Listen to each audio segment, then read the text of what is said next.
Friends, ಒಂದು situation ಊಹಿಸ್ಕೊಳ್ಳಿ. ನೀವು ನಡು ಸಮುದ್ರದಲ್ಲಿ ಒಂದು ಬೋಟ್ನಲ್ಲಿ ಹೋಗ್ತಿದ್ದೀರಾ. ವಾತಾವರಣ ಚೆನ್ನಾಗಿದೆ, ಎಲ್ಲರೂ ಎಂಜಾಯ್ ಮಾಡ್ತಿದ್ದೀರಾ. ಆದ್ರೆ ಇದ್ದಕ್ಕಿದ್ದಂತೆ ಹವಾಮಾನ ಬದಲಾಗಿ ದೊಡ್ಡ ಬಿರುಗಾಳಿ ಬೀಸೋಕೆ ಶುರುವಾಗತ್ತೆ. ನಿಮ್ಮ ಬೋಟ್ ಮುಳುಗೋ ಪರಿಸ್ಥಿತಿ ಬರುತ್ತೆ. ಆ ಟೈಮ್ನಲ್ಲಿ ನಿಮ್ಮ ಹತ್ರ ಒಂದು ಲೈಫ್ ಜಾಕೆಟ್ ಇದ್ರೆ ನಿಮ್ಗೆ ಎಷ್ಟು ಧೈರ್ಯ ಇರುತ್ತೆ ಅಲ್ವಾ? ಅದೇ ಜಾಕೆಟ್ ಇಲ್ಲ ಅಂದ್ರೆ ನೆನೆಸ್ಕೊಳ್ಳೋಕ್ಕೂ ಭಯ ಆಗತ್ತೆ. ನಮ್ಮ ಜೀವನ ಕೂಡ ಈ ಸಮುದ್ರದ ಹಾಗೇನೆ. ಯಾವಾಗ ಯಾವ ಬಿರುಗಾಳಿ ಬರುತ್ತೆ ಅಂತ ಹೇಳೋಕ್ಕಾಗಲ್ಲ. ಲೈಫ್ ತುಂಬಾ ಅನ್ಪ್ರಿಡಿಕ್ಟಬಲ್. ನಾಳೆ ಬೆಳಗ್ಗೆ ಎತ್ತಾಗ ಕಂಪನಿ ಬಾಗ್ಲಾಗ್ಬೋದು, ಜಾಬ್ ಹೋಗ್ಬೋದು, ಅಥವಾ ಮನೆಯಲ್ಲಿ ಯಾರಿಗಾದ್ರೂ ದೊಡ್ಡ ಹೆಲ್ತ್ ಪ್ರಾಬ್ಲಮ್ ಬರಬಹುದು. ಇಂತಹ ಕೆಟ್ಟ ಸಮಯದಲ್ಲಿ ನಿಮ್ಮನ್ನು ಮತ್ತು ನಿಮ್ಮ ಫ್ಯಾಮಿಲಿಯನ್ನ ಕಾಪಾಡೋಕೆ ನಿಮ್ಮ ಹತ್ರ ಫೈನಾನ್ಷಿಯಲ್ ಲೈಫ್ ಜಾಕೆಟ್ ಇದೆಯಾ? ಅಥವಾ ಆ ಟೈಮ್ನಲ್ಲಿ ಸಂಬಂಧಿಕರ ಹತ್ರ, ಫ್ರೆಂಡ್ಸ್ ಹತ್ರ ಸಾಲಕ್ಕಾಗಿ ಕೈ ಚಾಚುವ ಮುಜುಗರದ ಪರಿಸ್ಥಿತಿ ಬರುತ್ತಾ? ಆ ಪರಿಸ್ಥಿತಿ ಬರಬಾರ್ದು ಅಂದ್ರೆ ನೀವು ಇವತ್ತೇ ಈ ತುರ್ತು ನಿಧಿ ಎಮರ್ಜೆನ್ಸಿ ಫಂಡ್ ಬಗ್ಗೆ ತಿಳ್ಕೋಬೇಕು. ಇದು ನಿಮ್ಮ ಫೈನಾನ್ಷಿಯಲ್ ಪ್ಲಾನಿಂಗ್ನ ಅಡಿಪಾಯ. ಮೊದಲನೇದಾಗಿ ತುರ್ತು ನಿಧಿ ಅಂದ್ರೆ ಏನು ಅಂತ ಕ್ಲಿಯರ್ ಮಾಡ್ಕೊಳ್ಳಿ. ಇದು ನಿಮ್ಮ ಸೇವಿಂಗ್ಸ್ ಅಲ್ಲ. ಇದು ನೀವು ಹೊಸ ಕಾರ್ ತಗೊಳ್ಳೋಕೆ ಅಥವಾ ಟ್ರಿಪ್ ಹೋಗೋಕೆ ಇಟ್ಟಿರೋ ದುಡ್ಡಲ್ಲ.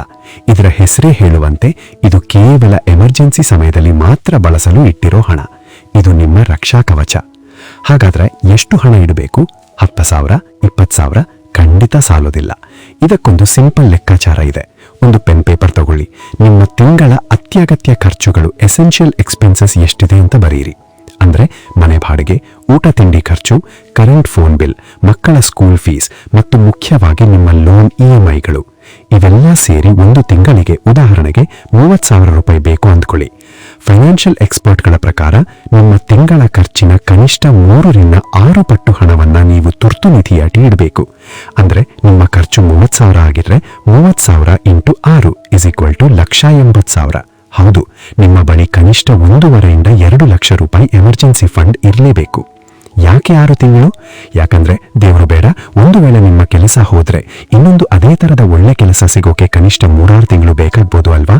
ಆ ಸಮಯದಲ್ಲಿ ನಿಮ್ಮ ಜೀವನ ಯಾವುದೇ ಟೆನ್ಷನ್ ಇಲ್ಲದೆ ಸಾಗಿಸಲು ಈ ಹಣ ಬೇಕು. ಇಲ್ಲಿ ತುಂಬಾ ಜನ ಒಂದು ದೊಡ್ಡ ತಪ್ಪು ಮಾಡ್ತಾರೆ. ಅರೆ, ಇಷ್ಟೊಂದು ದುಡ್ಡು ಅಕೌಂಟ್ನಲ್ಲಿ ಸುಮ್ಮನೆ ಯಾಕಿಡೋದು, ವೇಸ್ಟ್ ಅಲ್ವಾ ಅಂತ ಅನ್ಕೊಂಡು ಆ ದುಡ್ಡನ್ನು ತಗೊಂಡು ಹೋಗಿ ಶೇರ್ ಮಾರ್ಕೆಟ್ನಲ್ಲೋ, ಮ್ಯೂಚುವಲ್ ಫಂಡ್ನಲ್ಲೋ ಅಥವಾ ರಿಯಲ್ ಎಸ್ಟೇಟ್ನಲ್ಲೋ ಹಾಕ್ತಾರೆ. ದಯವಿಟ್ಟು ಈ ತಪ್ಪು ಮಾಡಬೇಡಿ. ನೆನಪಿಡಿ, ತುರ್ತು ನಿಧಿಯ ಉದ್ದೇಶ ಲಾಭ ಮಾಡೋದಲ್ಲ, ನಿಮ್ಗೆ ಸೇಫ್ಟಿ ಕೊಡೋದು. ತುರ್ತು ಅಂದ್ರೆ ಏನು? ನಮ್ಗೆ ಅರ್ಧರಾತ್ರಿಯಲ್ಲಿ ದುಡ್ಡು ಬೇಕಾಗ್ಬೋದು. ಆ ಟೈಮ್ನಲ್ಲಿ ಶೇರ್ ಮಾರ್ಕೆಟ್ ಬಿದ್ದೋಗಿದ್ರೆ ನೀವು ಲಾಸ್ ಮಾಡ್ಕೊಂಡು ದುಡ್ಡು ತೆಗಿಬೇಕಾಗತ್ತೆ.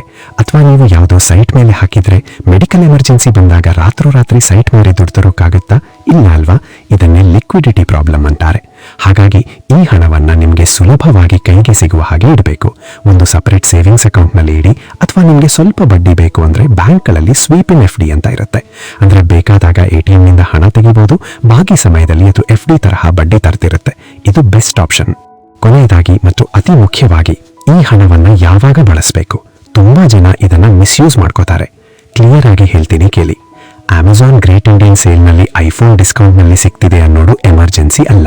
ನಿಮ್ಮ ಫ್ರೆಂಡ್ಸ್ ಎಲ್ಲ ಸೇರಿ ಗೋವಾ ಟ್ರಿಪ್ ಪ್ಲಾನ್ ಮಾಡಿದ್ದಾರೆ, ಹೋಗ್ಲೇಬೇಕು ಅನ್ನೋದು ಎಮರ್ಜೆನ್ಸಿ ಅಲ್ಲ.